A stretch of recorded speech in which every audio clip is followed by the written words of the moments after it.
તો નેપાળમાં ભયાનક અકસ્માત સર્જાયો છે। સમાચાર સામે આવી રહ્યા છે। ભયાનક અકસ્માતની ઘટના બની છે। નેપાળમાં ભયંકર અકસ્માત સર્જાયો, જેમાં ભૂસ્ખલનના કારણે બે બસ અકસ્માતનો ભોગ બની। તો ત્રિશોલી નદીમાં 63 મુસાફરને લઈ જતી બે બસ ધોવાઈ હતી, જે બાદ ખરાબ હવામાનના કારણે રાહત બચાવ કાર્યમાં અડચણ થઈ।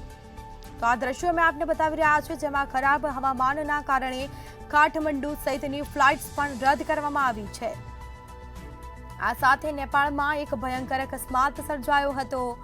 ઘટના પગલે લોકોના ટોળા એકઠા થયા, જે બાદ ભૂસ્ખલનના કારણે બે બસ અકસ્માતનો ભોગ બની। તો આ સીધા દ્રશ્યો, બચાવ કામગીરી પણ કરવામાં આવી હતી। તો નેપાળમાં ભયંકર અકસ્માત સર્જાયો। ભૂસ્ખલનના કારણે આ જે ઘટના બની છે, જેમાં 63 મુસાફરોની આ બસ હતી। ખરાબ હવામાનના કારણે રાહત બચાવ કાર્યમાં પણ